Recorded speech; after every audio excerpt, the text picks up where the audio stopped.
I've been with Santa Cruz and you know, with NHS for almost 20 years. So just about half my life at Santa Cruz. That's a pretty epic run, epic story.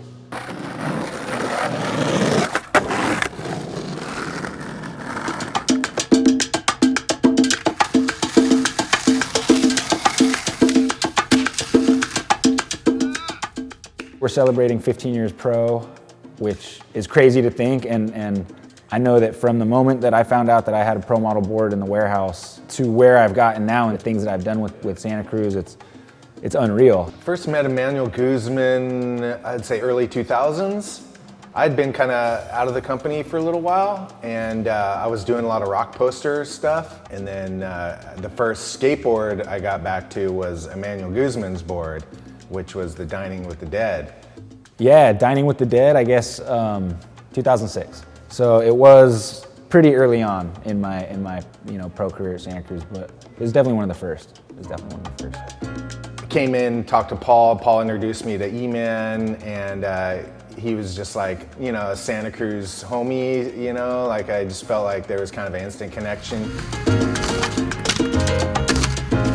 I think for one, like Jimbo just nailed it with, you know, his contribution as the artist, and then sort of combining The Last Supper with Dia de los Muertos was a very obvious fit for me culturally and just kind of from like a artistic standpoint.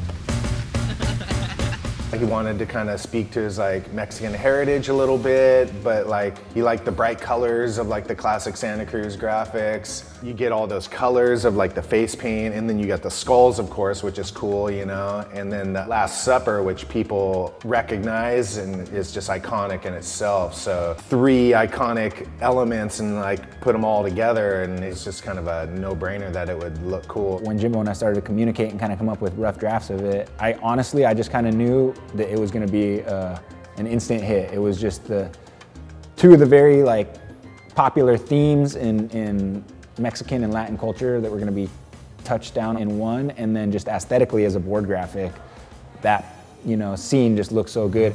I think that originally it was done without the drinks and the tacos, and I think it was a lot more of a formal setting. So I think he may have kind of brought some of that to my attention, just asking like, hey, would you want to throw some of these components in there to liven it up and to just make it more personalized to you? Like it's the supper, right? So, you know, he's like, well, they got to be eating like tacos and, you know, burritos and beer. So yeah, we threw all that in there, and yeah, it just turned into like a colorful party, you know? Obviously at the time I was probably drinking a bunch of, you know, beers while eating a bunch of burritos and tacos. In fact, I know I was. That's what I was living on, so.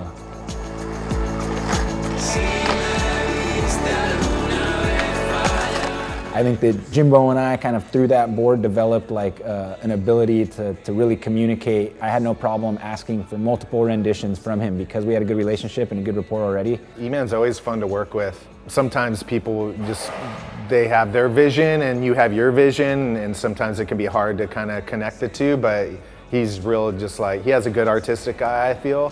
When you start to see it take shape, more ideas come about and how you can make it even better, and he was always really patient. As soon as he sees it, he's just like, oh yeah, like let's do that, and then he'll throw in some ideas, and it just kind of happens organically, where it's like, it's not going against the grain, it just flows, and so that, you know, that makes for a good graphic when everything just kind of comes together real easily and fun, you know?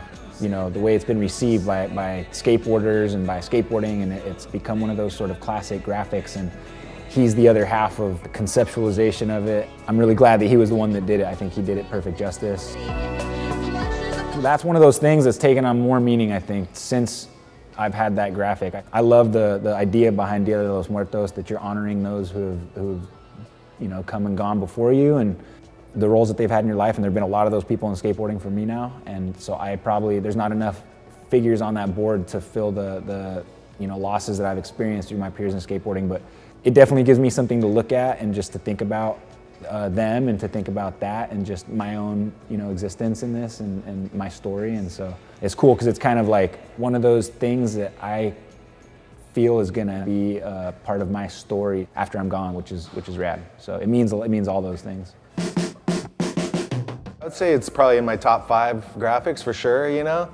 For one thing, it's cool just because it was kind of like my introduction back into skateboard graphics for Santa Cruz, you know? So has like a special place for that. And then I've gotten to know Eman over the years, and we have a good friendship. Yeah, it's always been great working with that guy when it comes to doing Santa Cruz stuff, because his heart's in it too, so. It's clearly a very special graphic and special board to me, hence the amount of times that we've sort of put it out, the different renditions, and just sort of keeping it circulating in the line of boards. For this sort of like commemorative re-release, there was a new option to use metallics and mattes. It's kind of subtle, but it's noticeable enough when you see it in the light that it has these different like silvers, and I think that's probably one of my favorite new additions. It used to say my name here in the hat, and that was a little bit too personal. That was really me like feeling like, all right, now I'm claiming this. Now I'm like thinking I'm some sort of, you know, divine being. Yeah, I think that I probably belong like eating tacos and drinking beers with the rest of them. So the name is now on the banner. I think it's pretty sick. I think it's a subtle change, but a neat one for my peace of mind. The original ones, there were some small sizes, there were small options, like I want to say 7.5. Back then, that's what was popular, you know what I mean? And everybody was doing it. I was riding them, Ron was riding them. Like, I think we can get the whole graphic on here now with the bigger size. Stoked on it, love this graphic.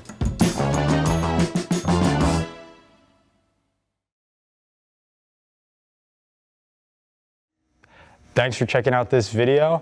Click subscribe to see all the squad, the SC squad, guys and girls, everybody on this channel. Click it right here or right there, or wherever Joey P puts it, wherever it's at.